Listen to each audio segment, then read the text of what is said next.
What's up, guys? Rick here with your preview for this week's American Express, where we are going to go through the stats for not one, not two, but all three courses, the golfers that you're going to want to look for in this kind of weird, wacky little event. We are going to run some models, and then I'm going to do something I have never done before on a Monday show, and I'm going to draft a best ball team and show you every single one of my picks. That's coming up at the end. Hopefully that helps with a lot of those format questions that are coming up, and something that I just really want to share and really am interested in for this week. So let's not waste any more time. Let's jump into it.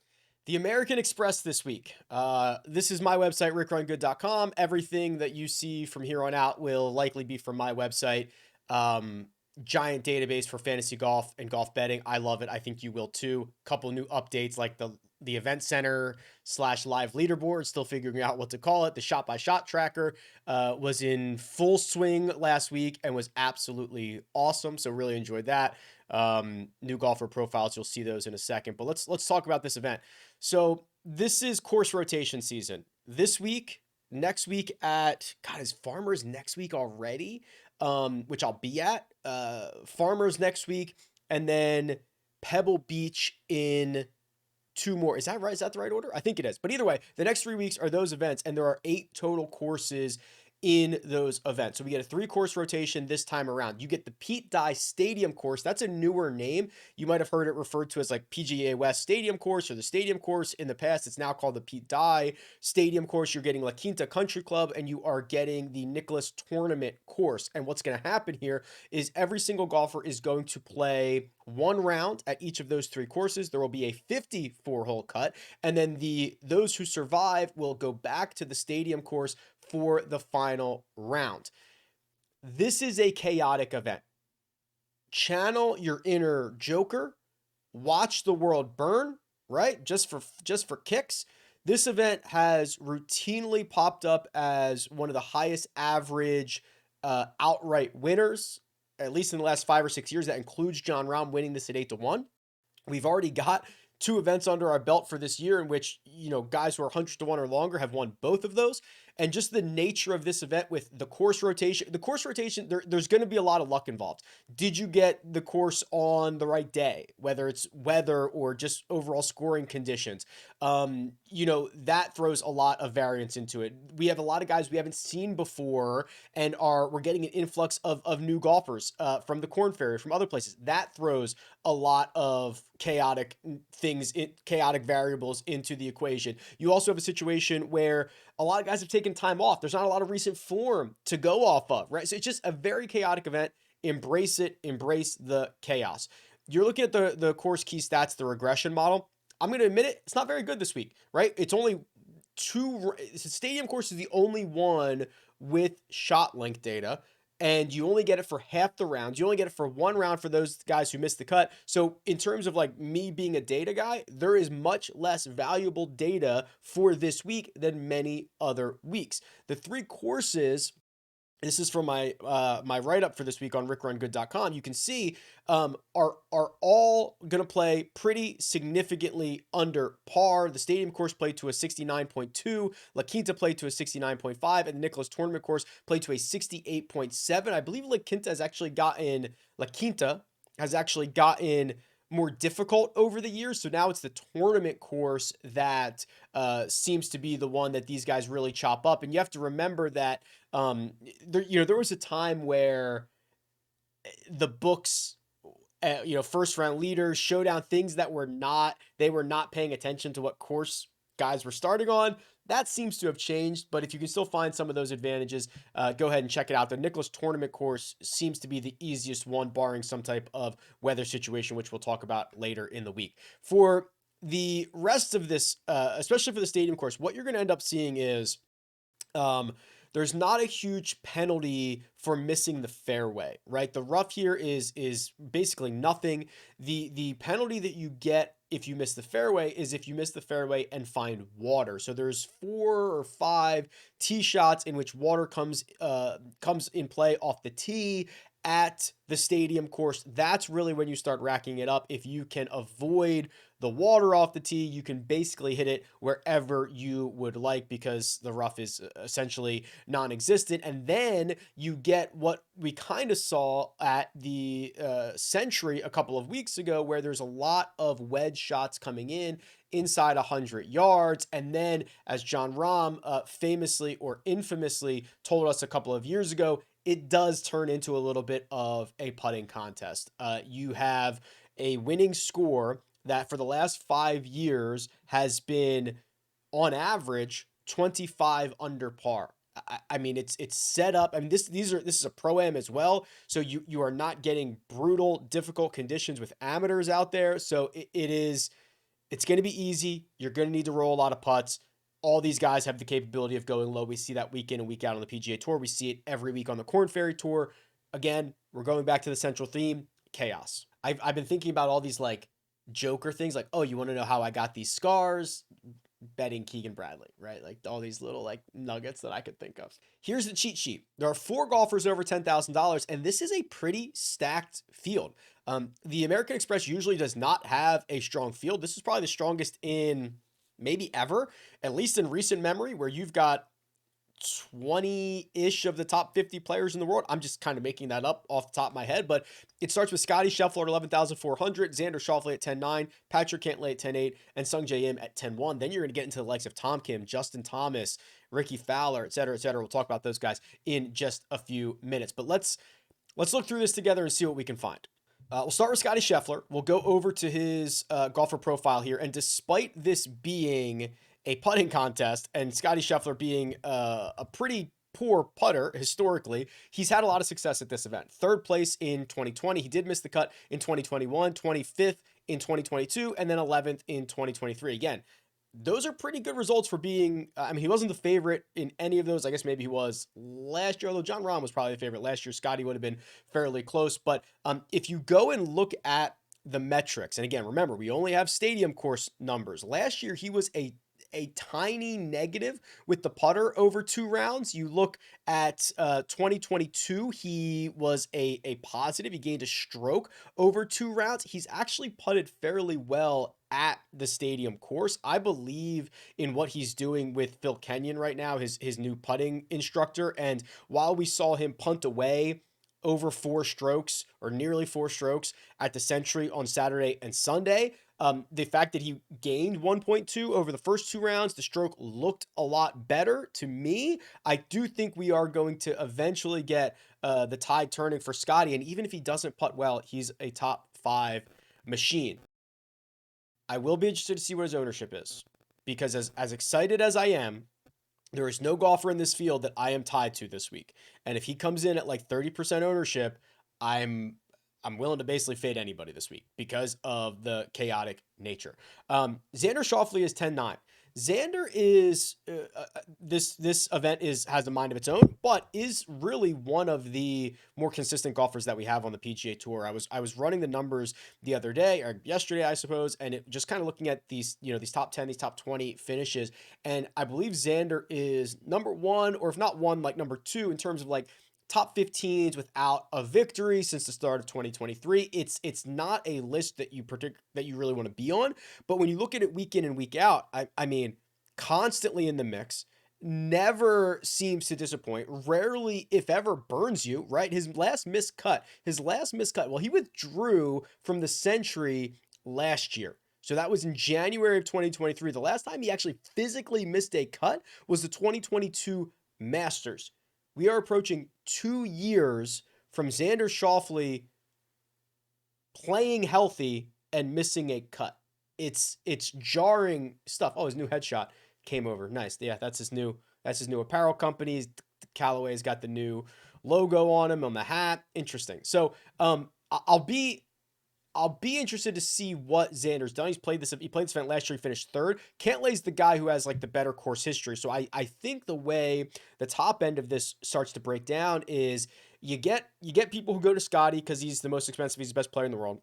You get people to go to Patrick Cantlay because he's played well at this event. He almost stole it in 2021. I believe he shot a 60 on Sunday at the stadium course and almost stole it from, I want to say, Siwoo Kim. I think that was a Siwoo Kim year.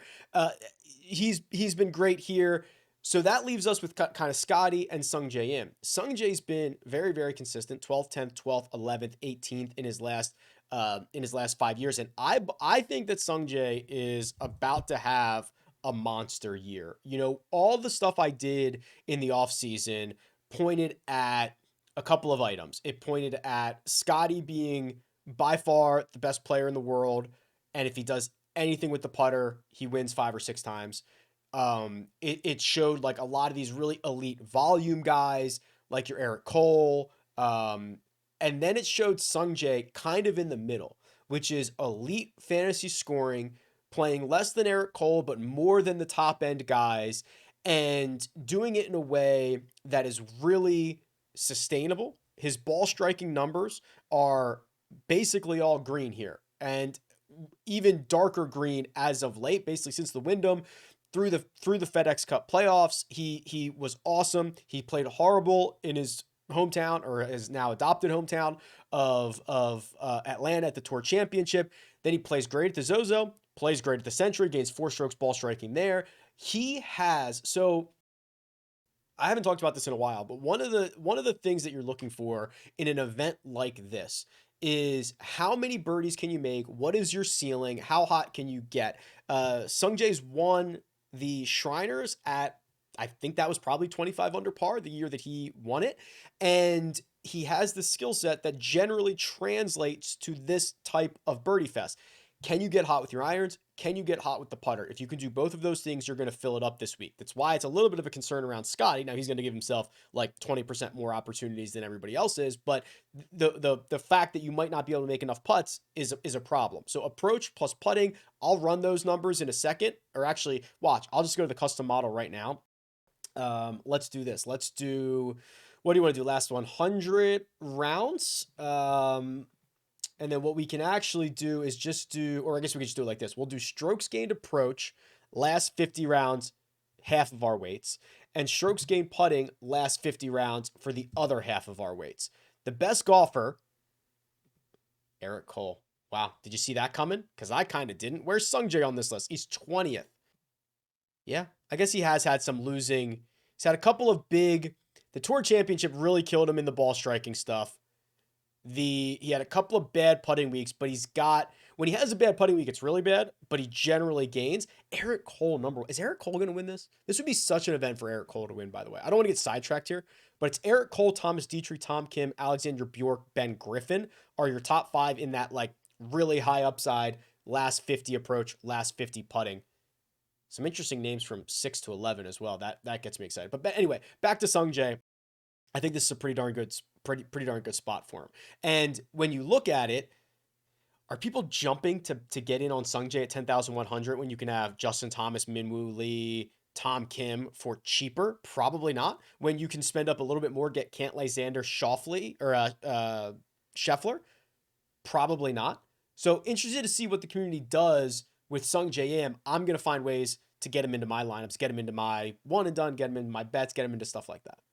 The 9K range. Let's start with Minwoo Lee because it's time, right? Maybe one of the more anticipated starts of the year comes from Minwoo Lee, fresh off the win at the Australian PGA Championship, third at the Australian Open. You look at what he did last year. He was great at the majors. He was great all across the globe. He bombs it. He has turned into an excellent ball striker. He's turned into just an all-around great player. And if you look at the power rankings for the last 36 rounds, everybody in this field, Minwoo's actually the best player. 2.25 to Scotty Scheffler's 1.7. Now, the caveat there is beats up on some European Tour fields, which when you flip this to weighted strokes gained, Minwoo drops to 13th. Still very, very respectable, but not number one, obviously. I think as much as I hate it, because Minwoo has the firepower to just go scorched earth around this place, I don't think this is a particularly great spot for him. 3-course rotation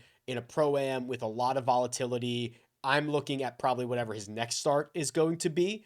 Avoid a little bit of the uh what they call, oh, like the Linsanity, like the Minsanity, right? Like the Minwoo love this week. I'm probably just gonna take a little bit of a wait and see and catch him down the road. But if you want to go to Minwoo late, no problems there. The rest of this range, I'm a buyer of Justin Thomas for 2024.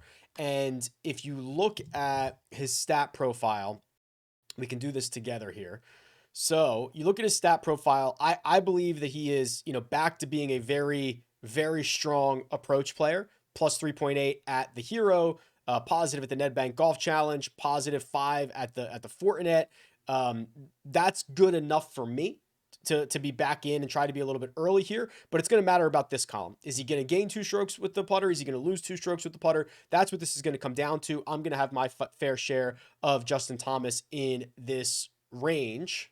I'm also going to have my fair share of Tom Kim. So Tom Kim is another golfer that popped up in a lot of the end of year research because his last 6 months, and I'll look it up, are probably some of the best ball striking that we saw in the world. Wins again at the Shriners. Look at this. Look at these ball striking numbers. So if we go back to, let's go back to the US Open. Let's say from June to now. So we can do this. Let's say June 2023, June 1st, 2023 to now, and then sort this by ball striking.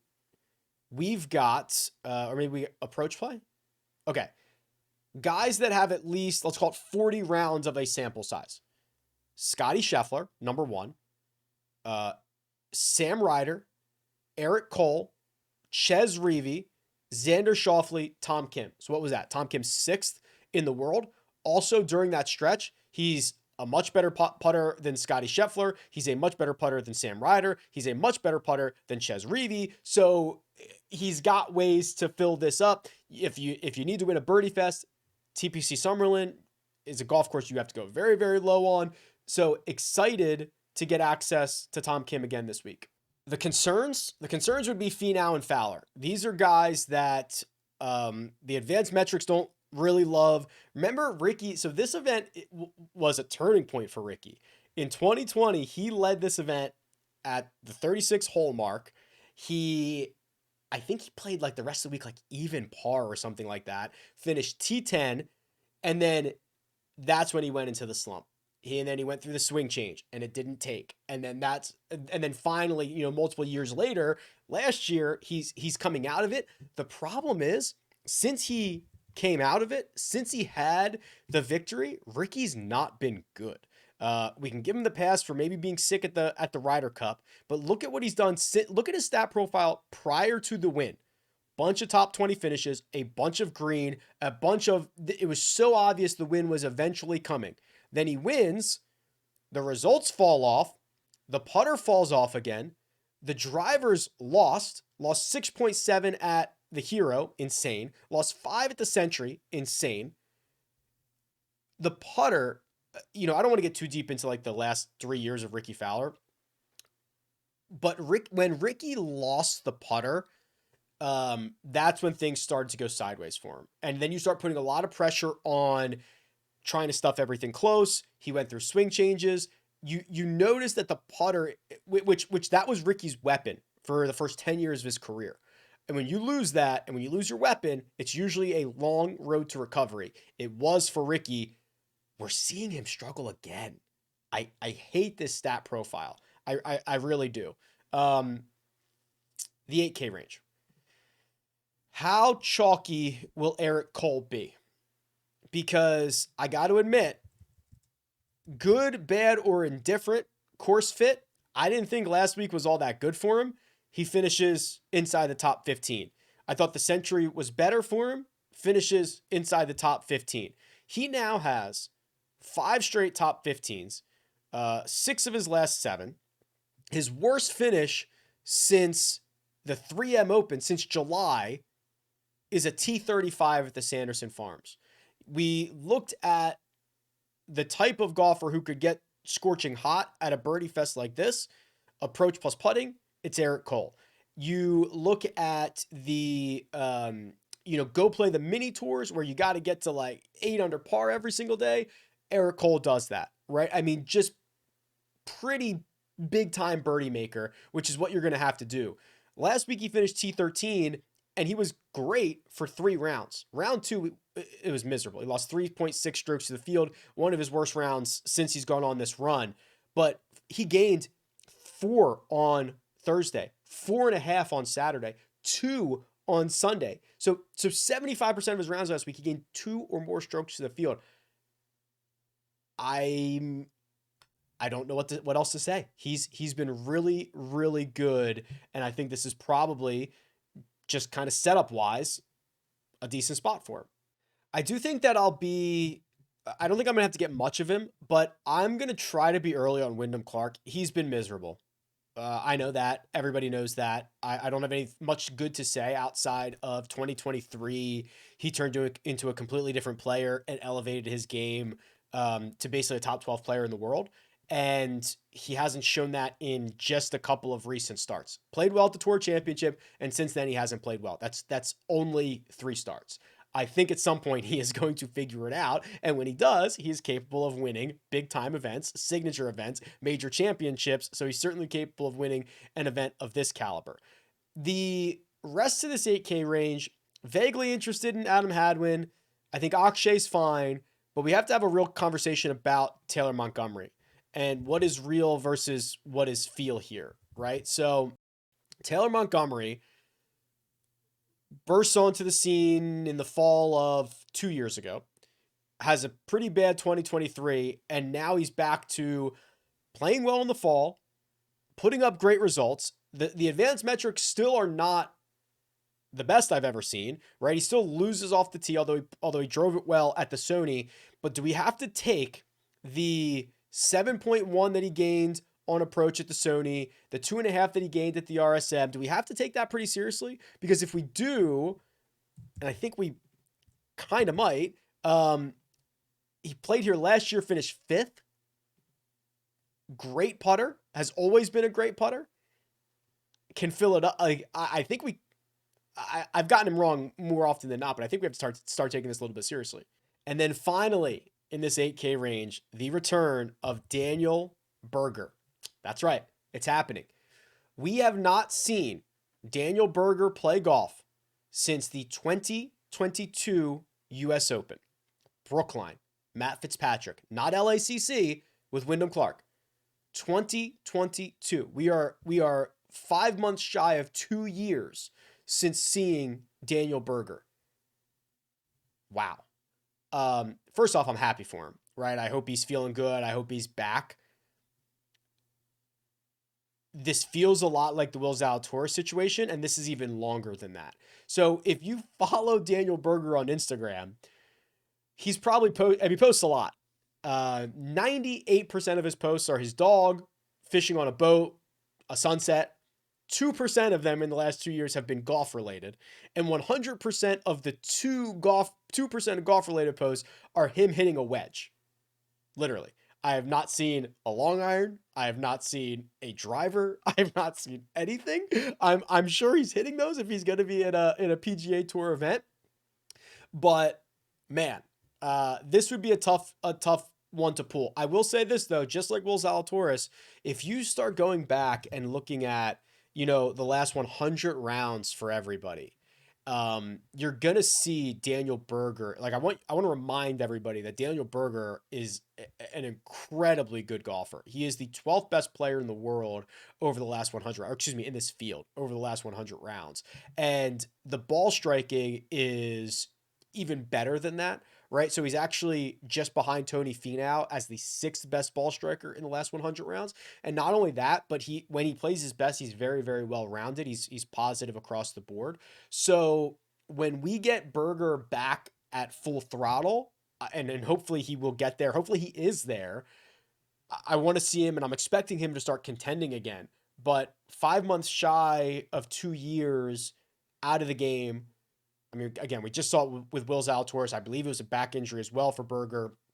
I don't think he went the surgery route like Zalatoris did, but a lot to celebrate, but a lot to be concerned about in the short term. Speaking of Will Zalatoris, $7,900. We're gonna wait and see on Will, and just to show you, just so we can keep track of what he's been up to.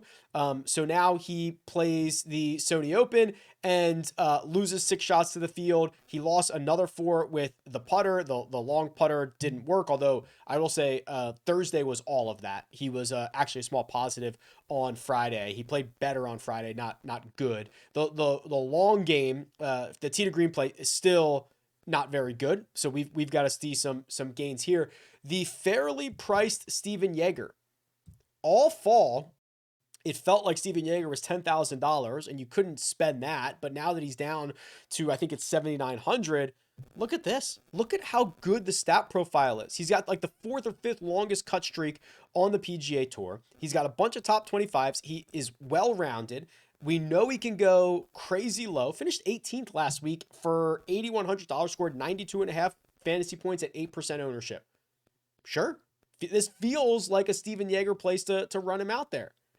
Then we're just going to play our guys, right? Bo Hostler at $7,800, who had a great fall and got himself into the first couple of signature events, I believe, because he finished 51st in the, God, whatever they call it, next 10 Aeon 5 plus, I don't know what they call it. But Bo had a great fall. This was his fall. 30th, 28th, 7th, 2nd, 15th. The gaining across the board is always good to see. He's turned into a really, really good player. And I don't love that he has really struggled at this event. I think he's missed the cut in like 3 of his last 4. But I would argue, yeah, he's missed the cut in 3 of his last 4. His best finish was T50 in that stretch, but he did finish 20th here in 2018. I don't really care about any of that. He is a much different, much better golfer now than he was even this time last year. Look at what he did at the end of last year. Just constantly losing from tee to green, constantly losing ball striking. It was always a good putter. Then he adds a completely different dimension. I mean, look at these gains. Look at these gains. It's very, very good stuff. So good to see Bo playing well. We're going to get in on Bo. We're going to get in on Davis Thompson, who finished second at this event last year. We're playing our guys here. And then I'm going to point out Ryo Hisatsune, who, if you go and just look at the power rankings for every tour last 260 rounds, last 36 rounds for everybody in the world, sort by strokes gained total, I'm pretty sure Hisatsune is number 1. He's not, he's 4th. I don't know what I was looking at earlier. But so it's Minwoo, Scotty, Nicholas Lindheim, and Ryo Hisatsune. We're going to look up his stat profile here just so that you can see this. And boom. So he finished 30th at the Sony, which actually, he was playing better than that. He lost a little bit on Sunday and lost a little bit of ground. Finished T8 at the Australian Open, T13 at the PGA Australian PGA Championship. He's been crushing it on the European Tour, and he's playing well now on the PGA Tour. He is still $7,500, and last week he was 4.9% owned. I'm getting down with Ben Griffin. $7,400. We talked about approach plus putting. Justin Suh playing Palm Springs Desert Golf, very similar to what he plays in Las Vegas. He can fill it up with the putter. That's interesting to me. I'm going to there was somebody else down here. Dylan Wu. Like we're playing our guys, right? We're just going to these guys that can fill it up. Sam Ryder's kind of interesting. We haven't seen Sam since the RSM. Finished 13th there, finished 10th in Mayakoba. Hasn't had much success in this event, but we saw him earlier. Approach plus putting, generally a pretty good combination around here. Then the 6K range, which of course the custom model will help us a lot with, but just see what we can find here. Let me run through a couple real quick. Carl Yuan finished 4th last week. He has now finished 4th in 2 of his last 3 starts. He is, no surprise, great ball striker, poor putter, but has he found something? Because he's now gained strokes putting in 3 straight starts. So, Carl Yuan, are we finding something here? I want to look up what Maverick McNeely did, because McNeely is now back, and I want to see what his stat profile looked like compared to before the injury. Always putts well. Long game is struggling a little bit, but the one guy that I think is ready for the bounce back is Vince Whaley. So Vince Whaley, the end of 2023 into the fall was great. 13th at Shriners, 8th in Bermuda, 13th at the RSM Classic, gains across the board. Last week, loses 2.2 strokes putting, which he hasn't done since the Barbasol in July, and cracked a streak of 6 straight events in which he'd gained significantly with the putter. So I'm willing to say he knocks off the rust, comes back out, putts much better, gives us that tee to green play. Vince Whaley, probably my favorite bounce back candidate there in the $6,000 range. And if I've said it once, I've said it a million times. If you want a Looney Tune in a Looney Tune event, who loves playing desert golf, who can fill it up, you played Norman Jong, who gained 4 strokes in round 1. Now, I think he had to come out and finish his round 1. He was flirting with first round leader last week. All the firepower in the world. He was bad rounds 2, 3, and 4. Maybe you find a little single round matchup. Maybe you find a little showdown. Maybe you throw a little, I don't even know what he's going to be, 500 to 1 to win this golf tournament. The dude can win. He won 3 starts ago, and he's won each of the last couple of years on the Corn Ferry because nobody catches lightning in a bottle like Norman does. Not only this one win, I think it was this one, he Monday queued into this one, Wichita. Monday queued into Wichita on the Corn Ferry and then won it by like 6 shots. Like he catches lightning in a bottle twice a year. It's really remarkable stuff. So if you're embracing chaos, head after Norm. Custom model. RickRunGood.com. Let's clear these weights out. All right. What are we doing this week? Well, we got to stick with just a lot of, I guess, longer term stuff. We can do some approach and putting and overall, but let's just start with this. Let's say strokes gained total last, I don't need to go 100. Let's go 40 rounds for 20. Right? That just kind of covers our butts a little bit. And then we will go with strokes gained approach last 36 for 15, strokes gained putting last 36 for 15. Okay. I think that's pretty fair. Let's get some scoring stats in here. Let's do fantasy points gained for 10. Let's do implied win percentage for 10. That's just their odds. Let's do easy courses for 10. There was something else I wanted. What was I just thinking about? Hole types, no. I want like opportunities plus. So giving yourself looks inside 10 feet or 15 feet if you want opportunities. I'm going to do opportunities plus gains for 10. And we've got 10 left. We are going to do, I don't even know if it's worth doing. I mean, it's only 10. State PGA West Stadium course history. All right. Wow. So number 1, Scotty Scheffler. Number 2, Patrick Cantlay. Zero surprise. Number 3 is Eric Cole. Is it just too much where I'm just so worried that, I mean, there's just no secret of Eric Cole, and me trying to be the smartest guy in the room is just like, oh, I'm just not going to play Eric Cole. Why not? He's just going to win this, right? Eric Cole, Tom Kim, Sung J M. Wow. Love that. I'll play those 5. I will play a lot of. I need to save this because I'm not going to remember this on Wednesday. So this will be Monday, MX model 2024. And I'll save that so I don't forget. How about this? JT Poston. Talk about guys who can putt and hit their approaches. Talk about guys who fill it up quickly. Microwave. Xander 7. JT 8. Minwoo 9. Didn't talk about Taylor Pendrith 10. Sam Ryder 11. Jaeger 12. Cool. I love this. Oh, it's always horrible when you love what the model spits out. Usually I'm indifferent to it. McNeely 117. Yeah, I mean, his stats are bad. Where's Norm? 125. Yeah, well, stats are bad.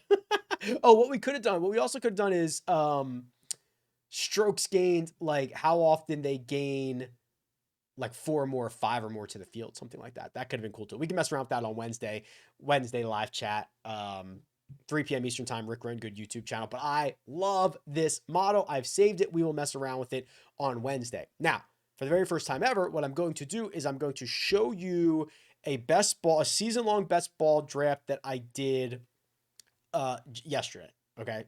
and it will show you every pick that I make. I will talk through and provide some analysis along the way. This is on Underdog, so you have to be in by the Phoenix Open. So it is filling pretty quickly. Season long best ball. I've never played it for golf before. It hasn't really been offered. I'm excited about it. It goes from Phoenix Open to the Open Championship. I think there's a ton of strategy involved. I have a lot of tools. I have a video about this, so you can go check all of that out. I'll link everything that you need.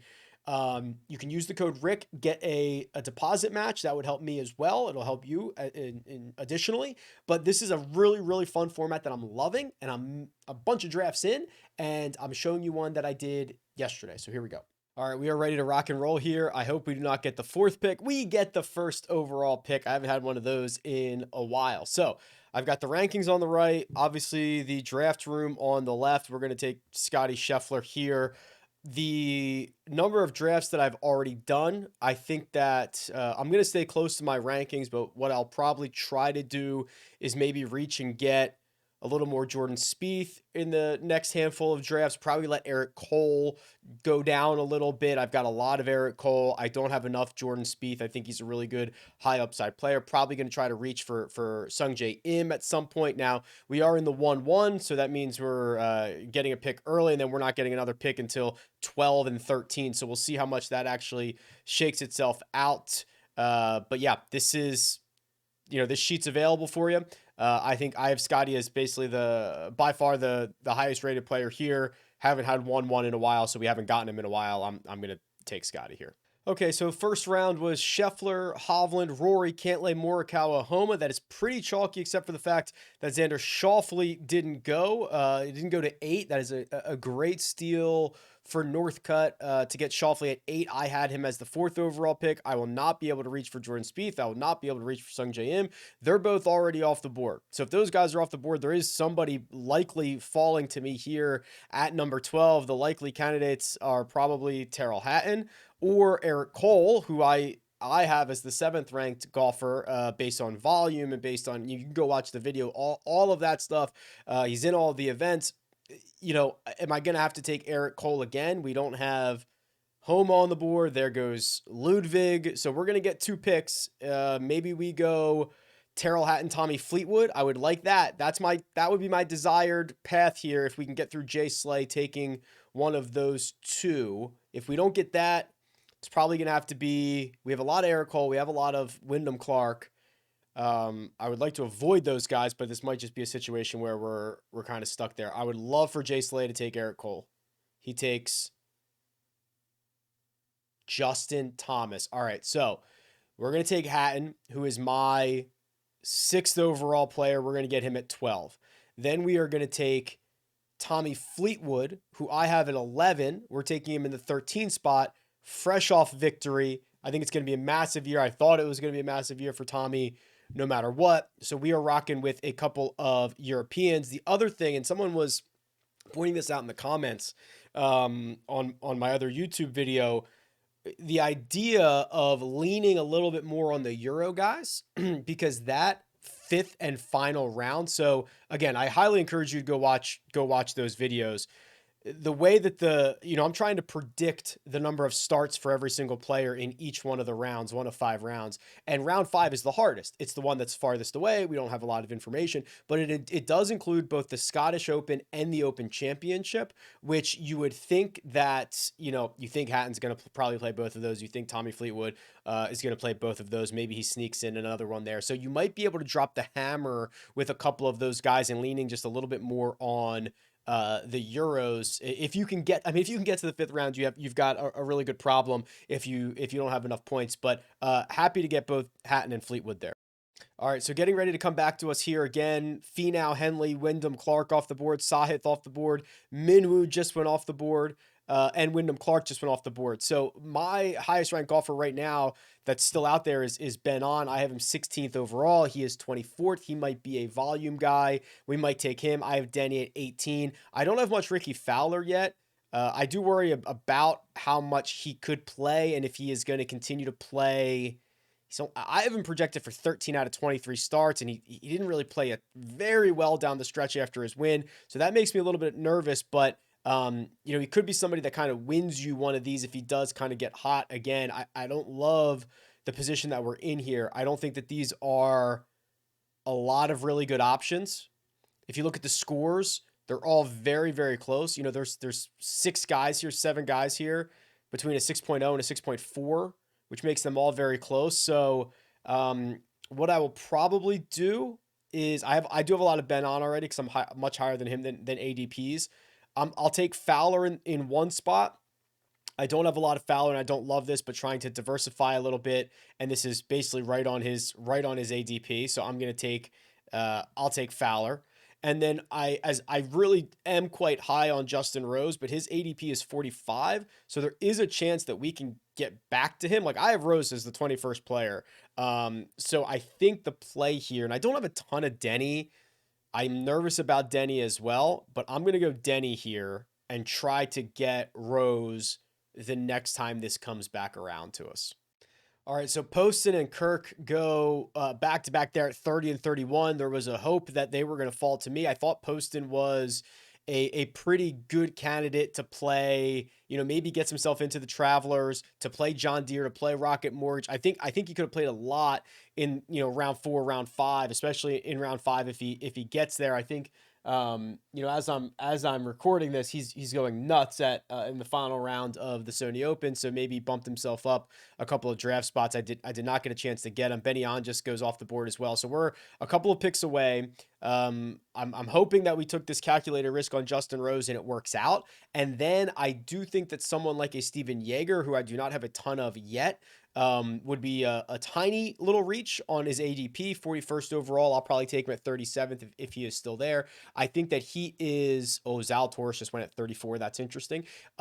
He makes a ton of cuts. He has a lot of top 20 finishes. He plays a lot. I think he's just like a solid volume option. So if I could get Rose and Yeager, I think that is the path here. Probably going to stay away from Moronk and Adam Scott. Corey Connors has a very low ADP. We've kind of let him fall, but I have Corey Connors at 30th. I have Yeager at 29th. I have Justin Rose at 21st. So trying to get out of here with Rose and Yeager. Let's see. I will. Yeah. So Hideki goes right before. So we're going to take Rose at 36. We're going to take Yeager at 37. And then I think when it gets back to us and we are, 48, 49, I think our realistic options are, I've gotten sniped on Adam Hadwin a little bit here. I would love to get a little bit of Adam Hadwin exposure. He is in all the signature events. I have Adam Hadwin as 34th.